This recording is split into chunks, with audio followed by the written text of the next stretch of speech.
오늘 예수님께서 베드로에게 묻는 질문, 내가 이 사람들보다 나를 더 사랑하느냐?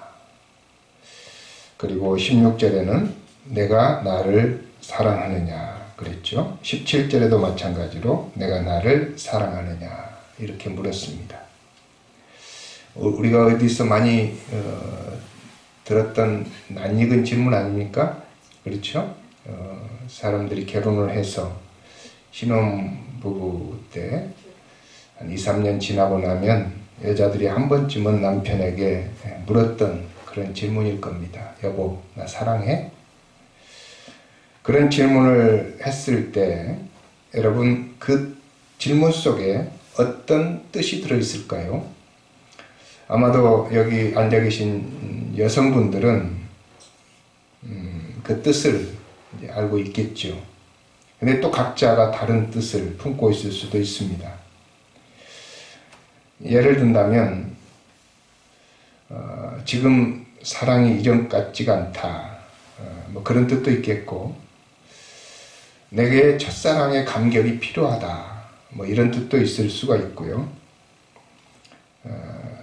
나에게 집중하지 않는 것 같다, 뭐 그런 뜻도 아마 있을 겁니다.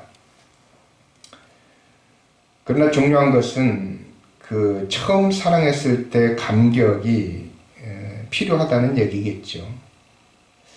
그래서 그 에너지가 필요하고 그 감격이 필요해서 그것을 확인하고자 하는, 그게 다시 내 안에 필요하기 때문에 그걸 달라고 하는 그런 질문이지 싶습니다. 나이가 들어갈수록 사람들은 그런 질문을 하지 않습니다. 왜 그럴까요? 사랑 없이 살아가는데 익숙해져 있기 때문에. 그리고 물어봐야 뭐 뻔한 대답이 나올 거고, 그리고 대답 속 의미도 많이 달라졌을 거고, 그래서 그냥 물어보지 않는 거죠. 그러나 첫사랑의 감격을 갖고 살고 싶은 것은 젊은 부부나 나이 든 부부나 다 마찬가지입니다. 그 사랑의 힘, 사랑의 힘이 있기 때문에 그렇죠. 그 에너지, 기쁨, 그리고 사랑했을 때 갖게 되는 그 의미.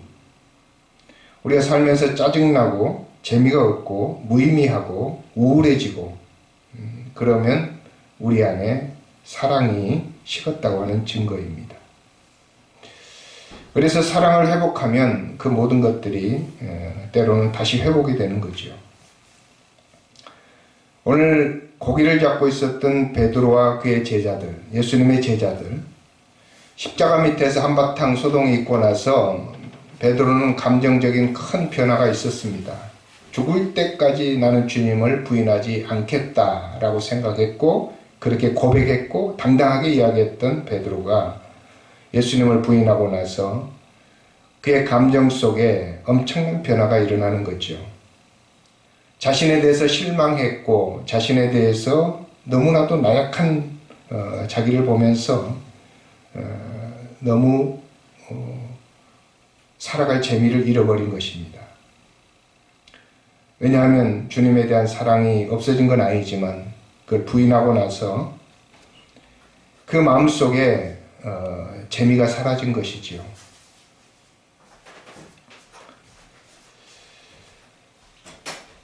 예수님을 부인한 그들의 마음 가운데 정말 우울한 마음이 찾아오고 죽고 싶은 마음까지 들었을 것이 분명합니다. 여러분, 요즘 세월호 사건이 이제 몇 년 지났는지는 모르겠지만 며칠 전에 그 몇 주기가 지나간 것 같아요. 이 주기가 지나고 나서 어떤 그 부모님이 이제 세상을 떠났다는 뉴스를 접했습니다. 참 안타까운 일이죠. 그런데 우리가 이해할 수 있는 것은 정말 그 사랑하는 그 아들 아니면 딸을 잃고 나서 삶의 의미를 잃어버린 거죠. 재미가 없어진 거죠.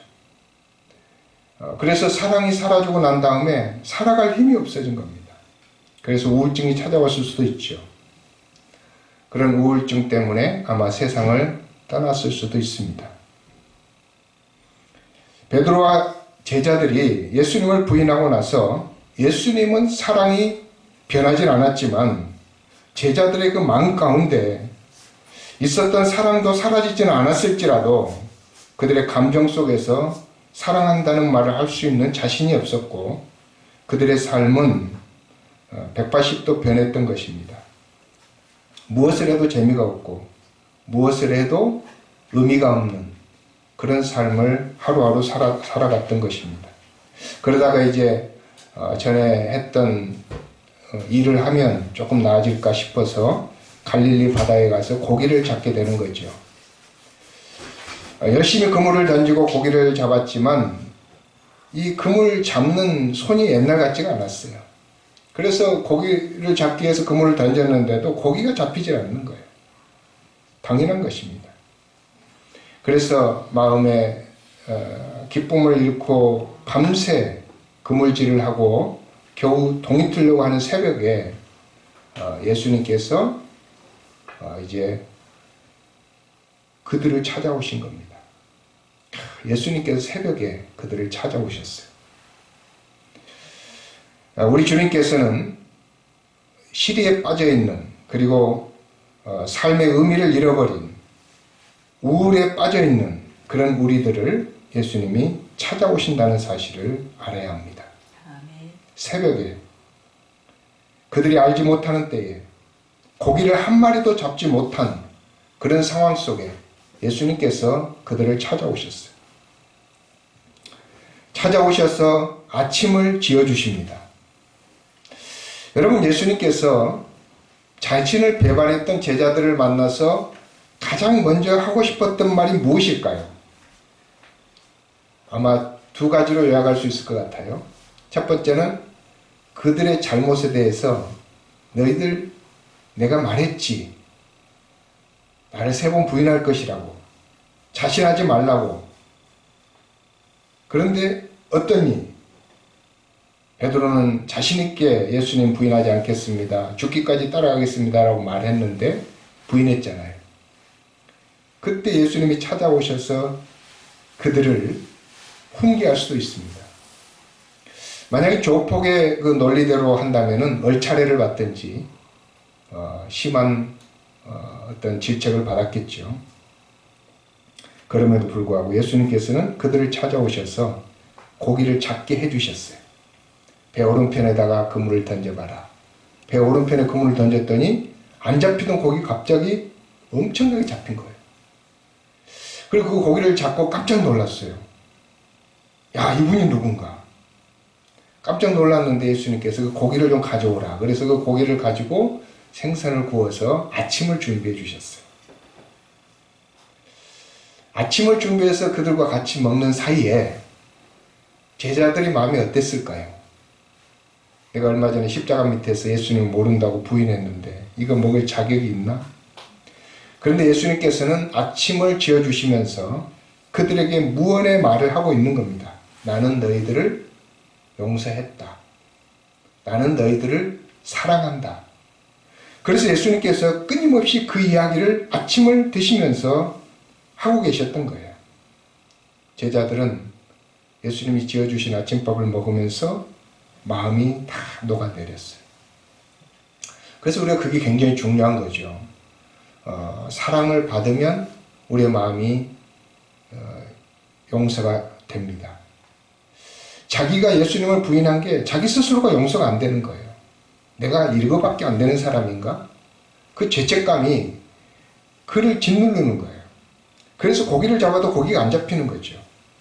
그래서 우리 인생에 그런 죄책감을 갖고 살아가는 사람들은 대체적으로 살아가면서 어떤 인생의 열매를 거둘 수가 없습니다.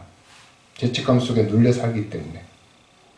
그런데 예수님께서 아침에 새벽에 찾아오셔서 친히 아침 식사를 준비해 가지고 같이 나누는 도중에 그 모든 그 마음들이 녹아내렸던 겁니다. 죄책감이 사라지고 예수님의 사랑이 그의 마음속에 들어왔던 것이지요. 그때 예수님께서 식사를 마치고 난 이후에 오늘 말씀 15절에 그렇게 시작하지요. 그들이 조각 먹은 후에 예수께서 시몬 베드로에게 이르시되, 여기에 베드로의 이름이 마태는 시몬 베드로라고 쓰고 있죠. 그런데 예수님께서 시몬 베드로의 이름을 부르면서 요한의 아들 시몬아 이렇게 부릅니다. 내가 이 사람들보다 나를 더 사랑하느냐? 라는 질문을 던지게 됩니다. 요한의 아들, 요한이라는 사람의 아들, 자연인 베드로. 전에 예수님과 따라다니면서 변화산에서 예수님도 보고 기적을 체험하고 예수님께 신앙을 고백했던 그 베드로가 아니라 원초적인 그 베드로, 그 시몬. 원래 베드로는 예수님이 붙여준 이름이에요. 원래 이름이 시몬이죠. 근데 베드로라는 이름 붙여준 이유가 베드로가 너무 신앙이 좋고 믿음이 좋아서 반석 같은 믿음을 가졌다 그래서 반석이라는 뜻을 가진 이름 베드로를 붙여준 거예요. 근데 예수님께서는 지금 베드로라는 이름을 사용하지 않고 원래 불렀던 그 아버지의 아들, 요한의 아들 시몬아 이렇게 부르시는 겁니다. 그러면서 하시는 말씀이 내가 이 사람들보다 나를 더 사랑하느냐 이렇게 묻고 있는 겁니다. 여러분, 예수님께서 자신을 배신했던 그 베드로 그리고 그 제자들을 찾아오셔서 물어야 될 질문이 참 여러 가지가 있을 텐데 다른 거 다 제껴놓고 한 가지 질문을 하고 있는데 네가 나를 사랑하느냐 그러는 거예요. 네가 나를 사랑하느냐. 그 질문이 어떤 의미를 갖고 있을까요? 예수님께서 내가 나를 사랑하느냐라고 말했을 때 예수님이 가졌던 의도는 무엇일까요? 그 사랑이 그 속에 있다는 것을 알고 있는 거예요. 그래서 그 예수님이 베드로 안에 있는 사랑을 이렇게 기억하게 만들어주는 거예요. 베드로가 예수님을 부인하고 나서 자기가 예수님을 사랑하고 있다는 사실도 잊어버렸어요. 그래서 그는 예수님을 사랑한다고 하는 고백을 할 수가 없었던 거죠. 그런데 예수님께서 네가 나를 사랑하느냐? 라고 묻는 순간에 자기 안에 예수님, 주님을 향한 사랑이 있는지 점검을 하게 되는 겁니다. 여러분, 우리는 때때로 그런 질문을 받았을 때 내가 점검을 해야 돼. 여보, 내 사랑해? 그랬을 때 정말 사랑하는지 점검을 해야 돼. 내가 아내를 사랑하는가? 아내가 남편을 사랑하는가? 점검을 해보면 그게 훨씬 더 좋은 결과를 낳을 수가 있습니다. 그래서 예수님께서 베드로에게 네가 나를 사랑하느냐? 라고 물었을 때 베드로는 처음에 황당하고 당황했을 겁니다. 이게 무슨 질문이냐? 그래서 어떻게 대답할 줄 몰랐죠. 그러다가 주님께서 아시지 않습니까? 내가 주님을 사랑하는 줄 주님께서 아십니다. 이렇게 이야기를 했습니다. 그런데 예수님께서는 계속해서 3번씩 똑같은 질문을 던지게 됩니다. 그때 베드로는 마지막까지 이제 그런 질문을 듣고 나서는 자기의 자신을 포기합니다. 내가 주님을 사랑하는 줄 주님이 다 아시지만 나는 그 사랑을 자신할 수 없다. 그렇지만 예수님은 그 사랑을 회복시켜 줌으로써 베드로를 새로운 사람으로 만들어가는 그런 작업을 지금 하고 있다고 볼 수 있습니다. 사랑을 잃어버리면 참 아무것도 할 수 없습니다. 우리는 이 베드로가 예수님을 따라다녔던 게 믿음이라고 생각하지만 실제로는 사랑이었습니다. 그래서 사랑을 잃어버리면 할 수 있는 게 없는 거예요. 예수님께서 겨자씨 하나일 만한 믿음만 있으면 이 산을 들어서 저 산으로 옮겨질 거라고 이야기했죠. 그런데 겨자씨 하나일 만한 사랑이 있으면 생명을 잉태하게 됩니다.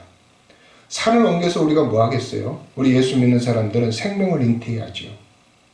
그래서 겨자씨 하나일 만한 사랑이 없으면 생명을 잉태할 수가 없다는 거예요.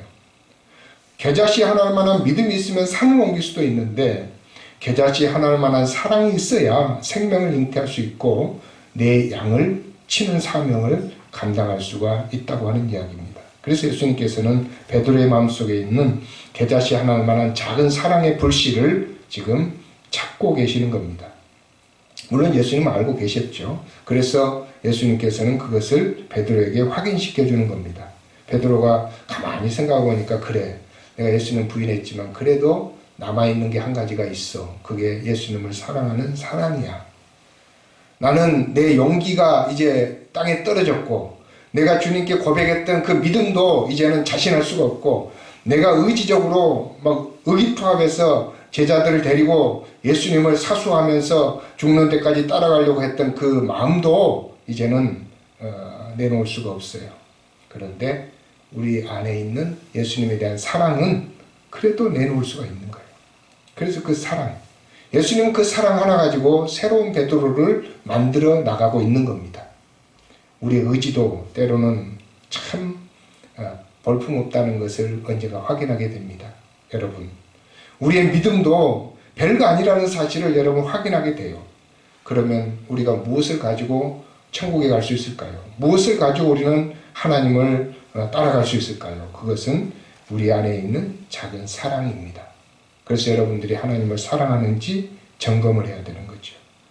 내가 하나님을 사랑하는가? 제가 오늘 아침에 이 설교를 준비하면서 스스로 저도 물어봤어요. 내가 과연 하나님을 사랑하는가? 내가 예수님을 사랑하는가? 질문을 해봤어요. 그리고 또 질문을 해봤어요. 하나님이 나를 사랑할까? 나 같은 사람을?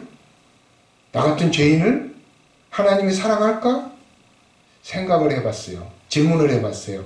그랬더니 하나님이 정말 사랑하는 거예요. 근데 내가 하나님을 사랑할까라고 생각해봤더니 사랑을 별로 하지 않는 것 같아. 그럼에도 불구하고 내 깊은 속에 하나님을 사랑하는 마음이 있었어요. 그래서 그 하나님을 사랑하는 그 작은 마음이 있다면 하나님께서는 우리를 너무 사랑하시기 때문에 그 사랑의 불씨를 가지고 새로운 우리의 사명을 우리에게 주실 수가 있다는 생각을 했습니다. 여러분, 우리가 하나님을 사랑했던 적이 언제인가요?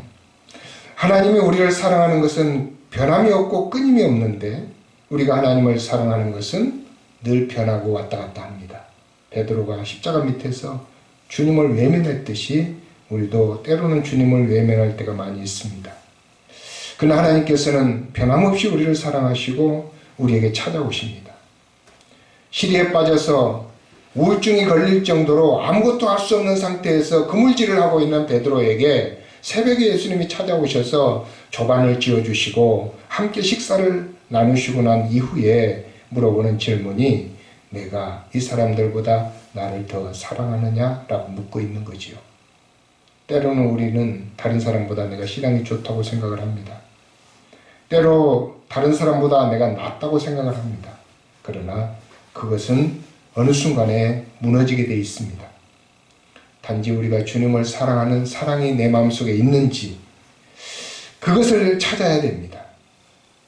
그랬을 때 우리는 새로운 사명을 얻을 수가 있는 거죠. 예수님께서 베드로에게 네가 나를 사랑하느냐 묻고 나서 하시는 말씀이 내 어린 양을 먹이라. 두 번째는 내 양을 치라. 세 번째는 내 양을 먹이라. 이렇게 말씀을 하십니다. 그 말씀은 뭐냐면 예수님이 할 일이 있는데 그 할 일이 다른 사람들을 먹이고 그들을 돌봐야 되는 책임이 있는데 예수님께서 부활하신 후에 하늘로 승천하실 때에 그것을 베드로에게 맡기고 가고 싶다는 이야기예요. 그 제자들의 그거를 부탁하고 싶다는 이야기입니다. 그런데 그 일을 할 수 있는 동기는 바로 예수님을 사랑하는 사랑이 필요하다고 하는 얘기예요.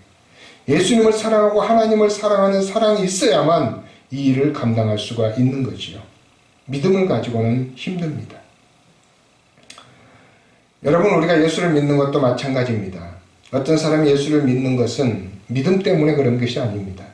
그 사람이 하나님의 사랑을 받았기 때문에 예수를 믿는 겁니다. 누군가가 교회에 와서 하나님을 믿고 하나님을 평생 따르게 된다면 그 사람은 누군가를 통해서 하나님의 사랑을 받았기 때문이에요. 하나님의 사랑을 확인했기 때문이에요. 그래서 하나님의 사랑을 확인한 사람은 하나님을 떠나지 않습니다.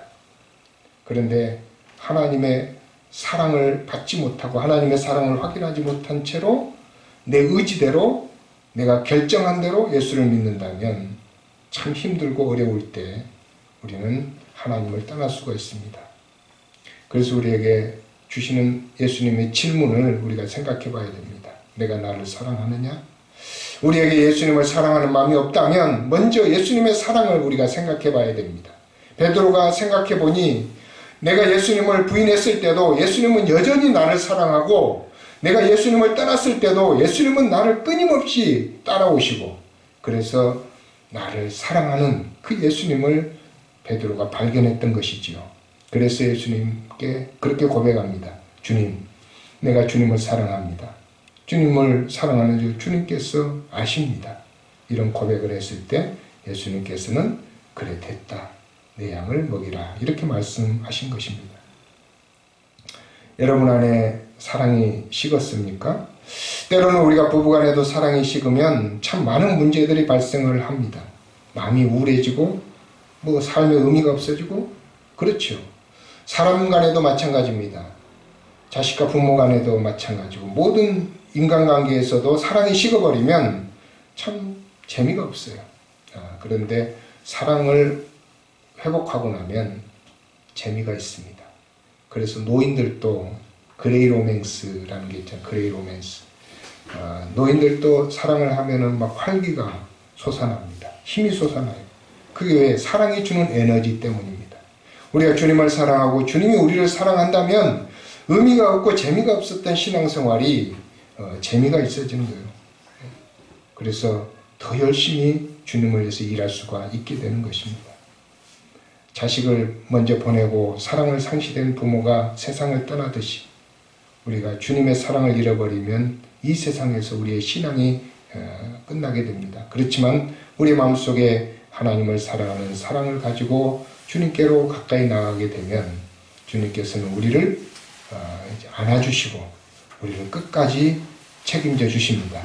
그래서 마태복음 28장 19절에서 20절에는 하늘과 땅의 모든 권세를 내게 주셨으니 그러므로 너희는 가서 모든 족속으로 제자를 삼고